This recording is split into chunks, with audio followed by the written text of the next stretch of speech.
I was at my mum's house over the weekend having a conversation with her. And I remember it like it was yesterday. Because it pretty much was yesterday. I stood up in the living room. My mum was sitting down on the sofa. And I said, Mum, how much do you think a parent should be charging their son or daughter for rent? Like, what do you think the bare minimum is? And then what do you think would be like a fair amount? So that would be more than the bare minimum. And then what do you think is like the maximum? Like at this point, the parent is taking the piss. Obviously, charging your son or daughter £1,000 a month is taking the piss. But like, at what point would you say that is the absolute maximum? And at this point, the parent is kind of a little bit borderline taking the piss. So my mum said, as a bare minimum, 250 as a bare minimum. A fair amount, which is more than the bare minimum, 300, maybe 350. And then at £500, my mum said, yeah, that's when a parent is crossing the line. That's when a parent is taking the piss. Now, my mum used to just charge me 250. Yeah? I said, Mum, obviously, you know, man's J-wise, do the live streams and that.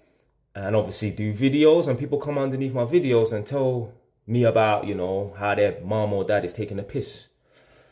I said, Mum, I had a guy in a mentoring session tell me that his mum was charging him £700 in rent. I had a guy in a mentoring session. My mum could not believe when I said this. This guy got a high paying job, and guess what his mum did? She didn't demand 500 or 700 or £1,000 a month. She stopped working. You heard what the fuck I said, blood. She stopped working. My mum was like, no way. I said, yes way. Yeah? Yes way. Mother, no, I'm joking. Yes way. Crazy. Like, there's parents out here, yeah, who they just see their son or daughter as a next pay packet. And I'm saying to my mum, yeah, like, you know, there's many people out here, parents or not. So there's many people out here, whether they're a parent or not, whether they have kids or not, they see landlords as some evil, scheming individuals that want to suck the life out of tenants and leave them on Ross Clark, life support. But it's crazy. It's funny. Not really, but it's funny. Because these same parents who suck the life, who say, oh, you know, landlords are evil schemers that want to suck the life out of tenants and that, they're the same parents that are charging their kids £500, £600 a month. And the craziest thing is, HMRC don't know about that fucking money. These parents that are taking £500, £600 from their kid, they're probably doing it in cash. I wonder why.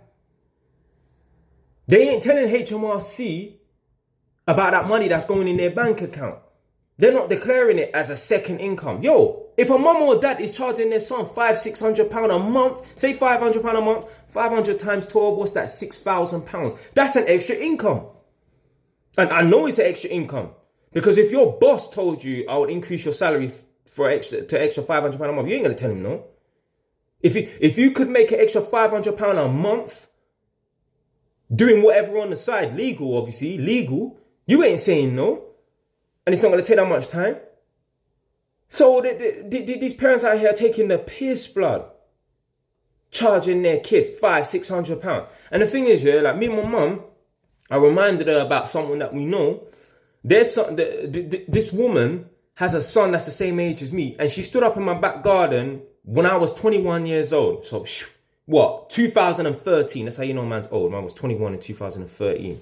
And she said, yeah, I charge my son, who's the same age as me, £500 all in. I do his washing, I do his cook his meals and that. £500 in, all in. Is he running a fucking business, blood? And that was back then, in 2013. That was back then in 2013.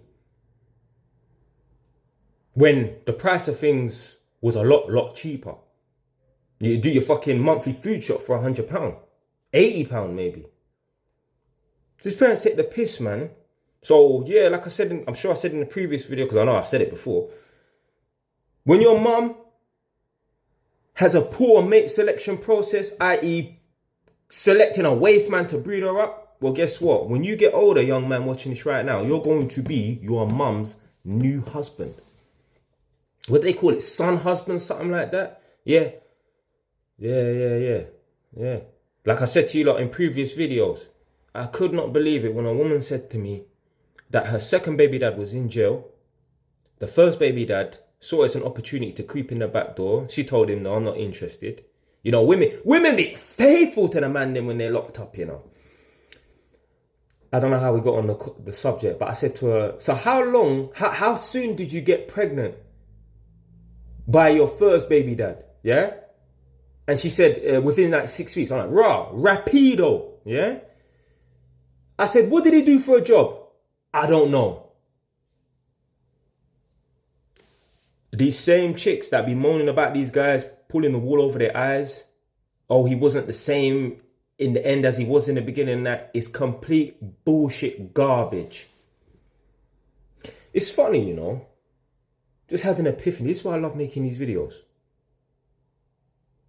Women will complain that, oh, this guy that I met and got in a relationship with and had 2 or 3 kids,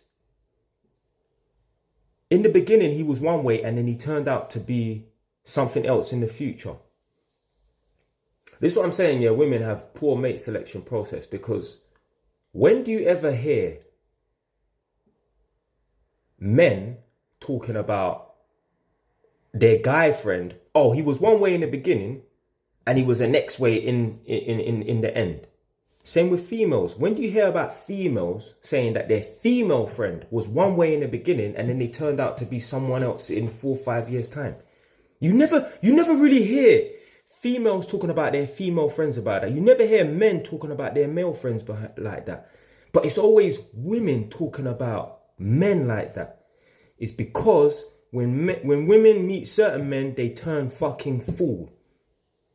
And they have poor selection process. That's what it is.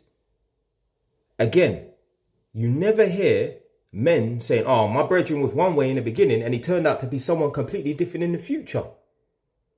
And then you never hear women say, oh, my friend was one way and then my friend turned out to be something else in the future. You more hear women complaining about the men that they pick than anybody else, male or female, in regards to their friend. What's the difference between picking someone to be your friend and picking someone to be your spouse?